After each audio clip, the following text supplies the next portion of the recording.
شروع اللہ کا نام لے کر جو بڑا مہربان نہایت رحم والا ہے۔ طٰہٰ، اے نبی صلی اللہ علیہ وآلہ وسلم، ہم نے تم پر قرآن اس لیے نازل نہیں کیا کہ تم مشقت میں پڑ جاؤ، مگر ہر اس شخص کی نصیحت کے لیے نازل کیا ہے جو خوف رکھتا ہے۔ یہ اس ذات کا اتارا ہوا ہے جس نے زمین اور اونچے اونچے آسمان بنائے، یعنی رحمان، جو عرش پر جلوہ افروز ہوا۔ جو کچھ آسمانوں میں ہے اور جو کچھ زمین میں ہے اور جو کچھ ان دونوں کے بیچ میں ہے اور جو کچھ مٹی کے نیچے ہے، سب اسی کا ہے۔ اور اگر تم پکار کر بات کہو تو کیا ہے، وہ تو آہستہ کہی ہوئی اور نہایت پوشیدہ بات تک کو جانتا ہے۔ اللہ وہ معبود برحق ہے کہ اس کے سوا کوئی معبود نہیں ہے، اس کے سب نام اچھے ہیں۔ اور کیا تمہیں موسیٰ کے حال کی خبر ملی ہے؟ جب انہوں نے آگ دیکھی تو اپنے گھر والوں سے کہا کہ تم یہاں ٹھہرو، میں نے آگ دیکھی ہے، میں وہاں جاتا ہوں، شاید اس میں سے میں تمہارے پاس انگارہ لاؤں یا آگ کے مقام سے اپنا رستہ معلوم کر سکوں۔ پھر جب وہ وہاں پہنچے تو آواز آئی کہ اے موسیٰ، میں تو تمہارا پروردگار ہوں، تو اپنے جوتے اتار دو، تم یہاں پاک میدان یعنی طویٰ میں ہو، اور میں نے تم کو منتخب کر لیا ہے، تو جو حکم دیا جائے اسے سنو۔ بے شک میں ہی اللہ ہوں، میرے سوا کوئی معبود نہیں، تو میری عبادت کیا کرو اور میری یاد کے لیے نماز پڑھا کرو۔ قیامت یقیناً آنے والی ہے، میں چاہتا ہوں کہ اس کے وقت کو پوشیدہ رکھوں تاکہ ہر شخص جو کوشش کرے اس کا بدلہ پائے۔ تو جو شخص اس پر ایمان نہیں رکھتا اور اپنی خواہش کے پیچھے چلتا ہے، کہیں تم کو اس کے یقین سے روک نہ دے، تو اس صورت میں تم ہلاک ہو جاؤ۔ اور اے موسیٰ، یہ تمہارے داہنے ہاتھ میں کیا ہے؟ انہوں نے کہا، یہ میری لاٹھی ہے، اس پر میں ٹیک لگاتا ہوں اور اس سے اپنی بکریوں کے لیے پتے جھاڑتا ہوں، اور اس میں میرے اور بھی کئی فائدے ہیں۔ فرمایا کہ موسیٰ اسے زمین پر ڈال دو، تو انہوں نے اس کو ڈال دیا اور وہ یکا یک سانپ بن کر دوڑنے لگا۔ فرمایا کہ اسے پکڑ لو اور ڈرنا مت، ہم اس کو ابھی اس کی پہلی حالت پر لوٹا دیں گے، اور اپنا ہاتھ اپنی بغل میں دبا لو کہ وہ کسی عیب و بیماری کے بغیر سفید چمکتا دمکتا نکلے گا۔ یہ دوسری نشانی ہے تاکہ ہم تمہیں اپنے بڑے بڑے نشانات دکھائیں۔ تم فرعون کے پاس جاؤ کہ وہ سرکش ہو رہا ہے۔ کہا، اے میرے پروردگار، اس کام کے لیے میرا سینہ کھول دے اور میرا کام آسان کر دے، اور میری زبان کی گرہ کھول دے تاکہ وہ میری بات سمجھ لیں، اور میرے گھر والوں میں سے ایک کو میرا وزیر یعنی مددگار مقرر فرما، یعنی میرے بھائی ہارون کو۔ اس سے میری کمر کو مضبوط کر اور اسے میرے کام میں شریک کر، تاکہ ہم تیری بہت سی تسبیح کریں اور تجھے کثرت سے یاد کریں، تو ہم کو ہر حال میں دیکھ رہا ہے۔ فرمایا، موسیٰ، تمہاری دعا قبول کی گئی، اور ہم نے تم پر ایک بار اور بھی احسان کیا تھا جب ہم نے تمہاری والدہ کو الہام کیا تھا جو تمہیں بتایا جاتا ہے۔ وہ یہ تھا کہ اسے یعنی موسیٰ کو صندوق میں رکھو، پھر اس صندوق کو دریا میں ڈال دو، تو دریا اس کو کنارے پر ڈال دے گا، اور میرا اور اس کا دشمن اسے اٹھا لے گا۔ اور موسیٰ، میں نے تم پر اپنی طرف سے محبت ڈال دی، اور اس لیے کہ تم میرے سامنے پرورش پاؤ۔ جب تمہاری بہن وہاں فرعون کے ہاں گئی اور کہنے لگی کہ میں تمہیں اس کا پتہ دوں جو اس کو پالے پوسے، تو اس طریق سے ہم نے تم کو تمہاری ماں کے پاس پہنچا دیا تاکہ ان کی آنکھیں ٹھنڈی ہوں اور وہ رنج نہ کریں۔ اور تم نے ایک شخص کو مار ڈالا تھا تو ہم نے تم کو غم سے نجات دی، اور ہم نے تمہاری کئی بار آزمائش کی، پھر تم کئی سال اہل مدین میں ٹھہرے رہے۔ پھر اے موسیٰ، تم ایک اندازے پر آ پہنچے اور میں نے تم کو اپنے کام کے لیے بنایا ہے، تو تم اور تمہارا بھائی دونوں ہماری نشانیاں لے کر جاؤ اور میری یاد میں سستی نہ کرنا۔ دونوں فرعون کے پاس جاؤ کہ وہ سرکش ہو رہا ہے، اور اس سے نرمی سے بات کرنا، شاید وہ غور کرے یا ڈر جائے۔ دونوں کہنے لگے کہ اے ہمارے پروردگار، ہمیں خوف ہے کہ وہ ہم پر زیادتی کرنے لگے یا زیادہ سرکش ہو جائے۔ اللہ نے فرمایا کہ ڈرو مت، میں تمہارے ساتھ ہوں کہ سنتا اور دیکھتا ہوں۔ اچھا، تو اس کے پاس جاؤ اور کہو کہ ہم آپ کے پروردگار کے بھیجے ہوئے ہیں، تو بنی اسرائیل کو ہمارے ساتھ جانے کی اجازت دیجیے اور انہیں عذاب نہ کیجیے۔ ہم آپ کے پاس آپ کے پروردگار کی طرف سے نشانی لے کر آئے ہیں، اور جو ہدایت کی بات مانے اس کو سلامتی ہو۔ ہماری طرف یہ وحی آئی ہے کہ جو جھٹلائے اور منہ پھیرے اس کے لیے عذاب تیار ہے۔ غرض موسیٰ اور ہارون فرعون کے پاس گئے، اس نے کہا کہ موسیٰ، تمہارا پروردگار کون ہے؟ کہا کہ ہمارا پروردگار وہ ہے جس نے ہر چیز کو اس کی شکل و صورت بخشی، پھر راہ دکھائی۔ کہا تو پہلی قوموں کا کیا حال ہوا؟ فرمایا کہ ان کا علم میرے پروردگار کو ہے جو کتاب میں لکھا ہوا ہے۔ میرا پروردگار نہ چوکتا ہے نہ بھولتا ہے۔ وہ وہی تو ہے جس نے تم لوگوں کے لیے زمین کو فرش بنایا اور اس میں تمہارے لیے رستے بنا دیے اور آسمان سے پانی برسایا، پھر اس سے مختلف نباتات پیدا کی کہ خود بھی کھاؤ اور اپنے مویشیوں کو بھی چراؤ۔ بے شک ان باتوں میں عقل والوں کے لیے بہت سی نشانیاں ہیں۔ اسی زمین سے ہم نے تم کو پیدا کیا اور اسی میں ہم تمہیں لوٹائیں گے اور اسی سے ہم تمہیں دوسری دفعہ نکالیں گے۔ اور ہم نے فرعون کو اپنی سب نشانیاں دکھائیں، مگر وہ تکذیب اور انکار ہی کرتا رہا۔ کہنے لگا کہ موسیٰ، کیا تم ہمارے پاس اس لیے آئے ہو کہ اپنے جادو کے زور سے ہمیں ہمارے ملک سے نکال دو؟ تو ہم بھی تمہارے مقابل ایسا ہی جادو لائیں گے، تو ہمارے اور اپنے درمیان ایک وقت مقرر کر لو کہ نہ تو ہم اس کے خلاف کریں اور نہ تم، اور یہ مقابلہ ایک ہموار میدان میں ہوگا۔ موسیٰ نے کہا کہ آپ کے لیے یوم زینت کا وعدہ ہے، اور یہ کہ لوگ اس روز دن چڑھے اکٹھے ہو جائیں۔ تو فرعون لوٹ گیا اور اپنے سامان جمع کر کے پھر آیا۔ موسیٰ نے ان جادوگروں سے کہا کہ یہ تمہاری بربادی ہوگی، اللہ پر جھوٹ نہ باندھو، وہ تمہیں عذاب سے فنا کر دے گا، اور جس نے جھوٹ باندھا وہ نامراد رہا۔ تو وہ باہم اپنے معاملے میں جھگڑنے اور چپکے سرگوشی کرنے لگے۔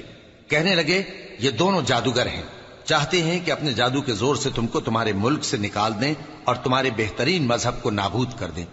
تو تم جادو کا سامان اکٹھا کر لو اور پھر قطار باندھ کر آؤ۔ آج جو غالب رہا وہی کامیاب ہوا۔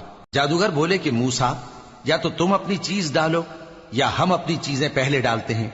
موسیٰ نے کہا بلکہ تم ہی پہلے ڈالو۔ جب انہوں نے چیزیں ڈالی تو یکا یک ان کی رسیاں اور لاٹھیاں موسیٰ کے خیال میں ایسی آنے لگیں کہ وہ میدان میں ادھر ادھر دوڑ رہی ہیں۔ اس وقت موسیٰ نے اپنے دل میں خوف محسوس کیا۔ ہم نے کہا خوف نہ کرو، بلا شبہ تم ہی غالب رہو گے، اور جو چیز یعنی لاٹھی تمہارے داہنے ہاتھ میں ہے اسے ڈال دو کہ جو کچھ انہوں نے بنایا ہے اس کو وہ نگل جائے گی۔ جو کچھ انہوں نے بنایا ہے یہ تو جادوگروں کے ہتھ کنڈے ہیں، اور جادوگر جہاں بھی جائے کامیاب نہیں ہوگا۔ اس پر جادوگر سجدے میں گر پڑے، کہنے لگے کہ ہم موسیٰ اور ہارون کے پروردگار پر ایمان لائے۔ فرعون بولا کہ پیشتر اس کے کہ میں تمہیں اجازت دوں تم اس پر ایمان لے آئے؟ بے شک یہ تمہارا بڑا یعنی استاد ہے جس نے تم کو جادو سکھایا ہے، سو میں تمہارے ہاتھ اور پاؤں مخالف سمت سے کٹوا دوں گا اور تم کو کھجوروں کے تنوں پر سولی چڑھوا دوں گا، اور تم کو معلوم ہوگا کہ ہم میں سے کس کا عذاب زیادہ سخت اور دیر تک رہنے والا ہے۔ انہوں نے کہا کہ جو دلائل ہمارے پاس آ گئے ہیں ان پر اور جس نے ہم کو پیدا کیا ہے اس پر ہم آپ کو ہرگز ترجیح نہیں دیں گے، تو آپ کو جو حکم دینا ہو دے دیجئے، اور آپ جو حکم دے سکتے ہیں وہ صرف اسی دنیا کی زندگی میں دے سکتے ہیں۔ ہم تو اپنے پروردگار پر ایمان لے آئے تاکہ وہ ہمارے گناہوں کو معاف کرے، اور اسے بھی جو آپ نے ہم سے زبردستی جادو کرایا، اور اللہ سب سے اچھا ہے اور ہمیشہ باقی رہنے والا ہے۔ جو شخص اپنے پروردگار کے پاس گناہگار ہو کر آئے گا تو اس کے لیے جہنم ہے جس میں نہ وہ مرے گا نہ جیے گا، اور جو اس کے روبرو ایماندار ہو کر آئے گا اور عمل بھی نیک کیے ہوں گے تو ایسے لوگوں کے لیے اونچے اونچے درجے ہیں، یعنی ہمیشہ رہنے کے باغ جن کے نیچے نہریں بہ رہی ہیں، ہمیشہ ان میں رہیں گے، اور یہ اس شخص کا بدلہ ہے جو پاک ہوا۔ اور ہم نے موسیٰ کی طرف وہی بھیجی کہ ہمارے بندوں کو راتوں رات نکال لے جاؤ، پھر ان کے لیے سمندر میں لاٹھی مار کر خشک رستہ بنا دو، پھر تم کو نہ فرعون کے آ پکڑنے کا خوف ہوگا اور نہ غرق ہونے کا ڈر۔ پھر فرعون نے اپنے لشکروں کے ساتھ ان کا تعاقب کیا تو سمندر کی موجوں نے ان پر چڑھ کر انہیں ڈھانک لیا یعنی ڈبو دیا، اور فرعون نے اپنی قوم کو گمراہ کر دیا اور سیدھے رستے پر نہ ڈالا۔ اے آل یعقوب، ہم نے تم کو تمہارے دشمن سے نجات دی اور تورات دینے کے لیے تم سے کوہ طور کی داہنی جانب مقرر کی، اور تم پر من اور سلوہ نازل کیا، اور حکم دیا کہ جو پاکیزہ چیزیں ہم نے تم کو دی ہیں ان کو کھاؤ اور اس میں حد سے نہ نکلنا، ورنہ تم پر میرا غضب نازل ہوگا، اور جس پر میرا غضب نازل ہوا وہ ہلاک ہو گیا۔ اور جو توبہ کرے اور ایمان لائے اور عمل نیک کرے پھر سیدھے رستے چلے اس کو میں بخش دینے والا ہوں۔ اور اے موسیٰ، تم نے اپنی قوم سے آگے چلے آنے میں کیوں جلدی کی؟ کہا وہ میرے پیچھے آ رہے ہیں، اور اے میرے پروردگار میں نے تیری طرف آنے کی جلدی اس لیے کی کہ تو خوش ہو جائے۔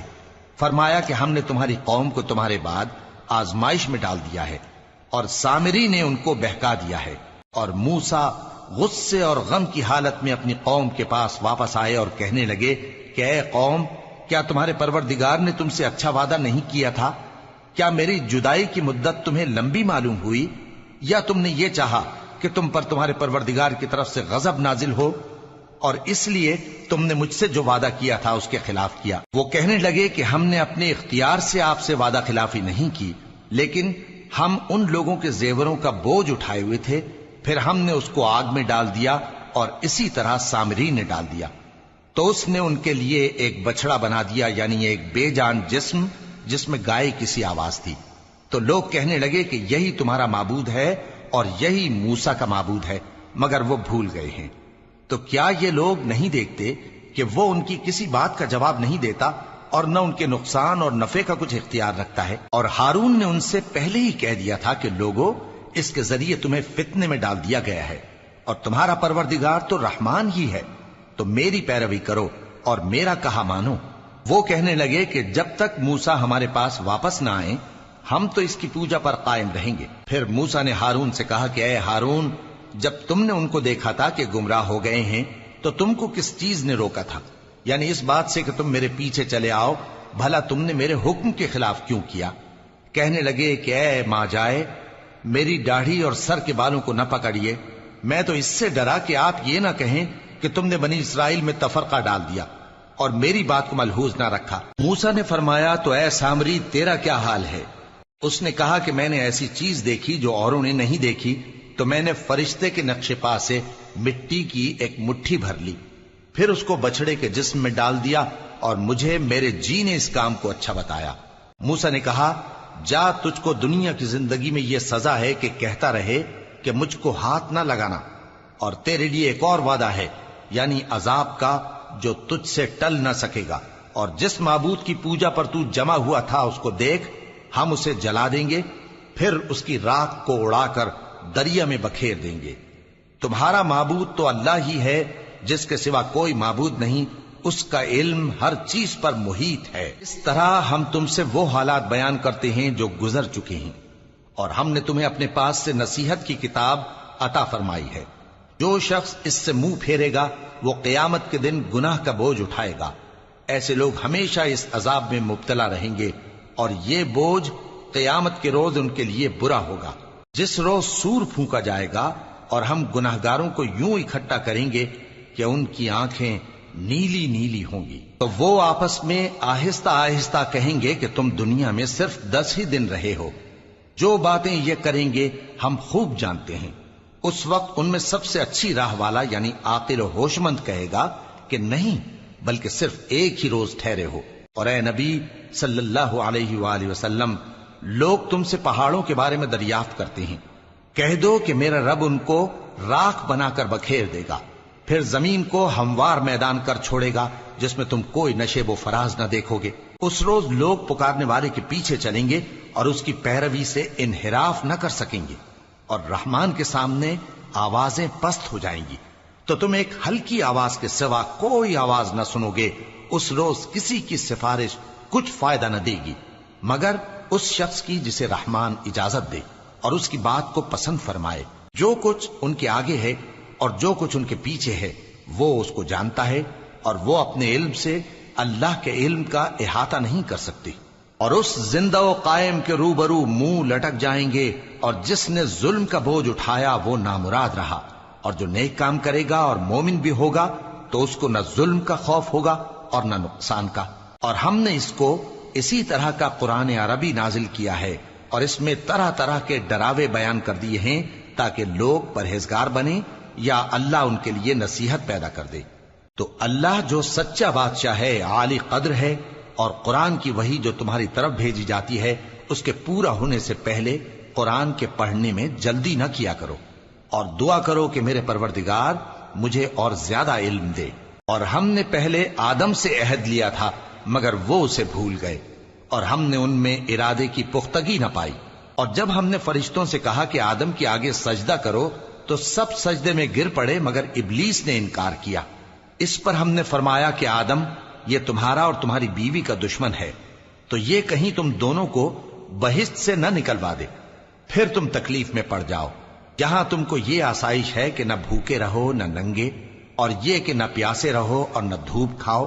پھر شیطان نے ان کے دل میں وسوسہ ڈالا اور کہا کہ آدم، بھلا میں تم کو ایسا درخت بتاؤں جو ہمیشہ کی زندگی کا باعث ہو اور ایسی بادشاہت کہ کبھی زائل نہ ہو؟ سو دونوں نے اس درخت کا پھل کھا لیا تو ان پر ان کی شرم گاہیں ظاہر ہو گئیں اور وہ اپنے اوپر بہشت کے پتے چپکانے لگے، اور آدم نے اپنے پروردگار کے حکم کے خلاف کیا تو وہ اپنے مقصد سے بے راہ ہو گئے۔ پھر ان کے پروردگار نے ان کو نوازا تو ان پر مہربانی سے توجہ فرمائی اور سیدھی راہ بتائی۔ فرمایا کہ تم دونوں یہاں سے نیچے اتر جاؤ، تم میں بعض کے دشمن ہوں گے، پھر اگر میری طرف سے تمہارے پاس ہدایت آئے تو جو شخص میری ہدایت کی پیروی کرے گا وہ نہ گمراہ ہوگا اور نہ تکلیف میں پڑے گا، اور جو میری نصیحت سے منہ پھیرے گا اس کی زندگی تنگ ہو جائے گی، اور قیامت کو ہم اسے اندھا کر کے اٹھائیں گے۔ وہ کہے گا کہ میرے پروردگار، تو نے مجھے اندھا کر کے کیوں اٹھایا؟ میں تو دیکھتا بھالتا تھا۔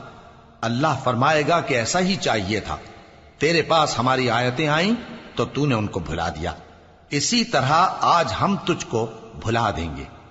اور جو شخص حد سے نکل جائے اور اپنے پروردگار کی آیتوں پر ایمان نہ لائے، ہم اس کو ایسا ہی بدلہ دیتے ہیں، اور آخرت کا عذاب بہت سخت اور ہمیشہ باقی رہنے والا ہے۔ تو کیا یہ بات ان لوگوں کے لیے موجب ہدایت نہ ہوئی کہ ہم ان سے پہلے بہت سے فرقوں کو ہلاک کر چکے ہیں جن کے رہنے کے مقامات میں یہ چلتے پھرتے ہیں؟ عقل والوں کے لیے اس میں بہت سی نشانیاں ہیں، اور اگر ایک بات تمہارے پروردگار کی طرف سے پہلے صادر اور جزائے اعمال کے لیے ایک میعاد مقرر نہ ہو چکی ہوتی تو نزول عذاب لازم ہو جاتا۔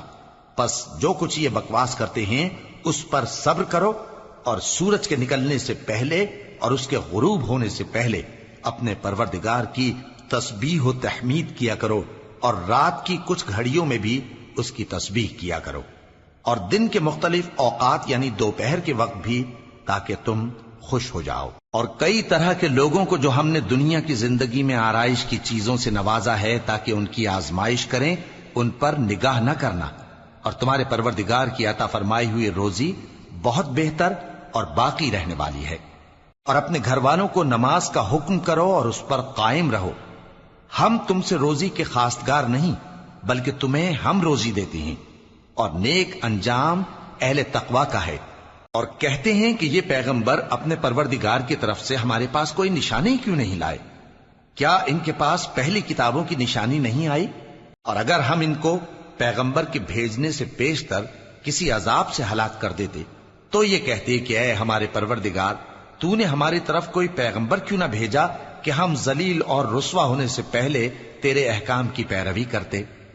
کہہ دو کہ سب نتائج اعمال کے منتظر ہیں، سو تم بھی منتظر رہو، ان قریب تم کو معلوم ہو جائے گا کہ دین کے سیدھے رستے پر چلنے والے کون ہیں اور جنت کی طرف راہ پانے والے کون ہیں، ہم یا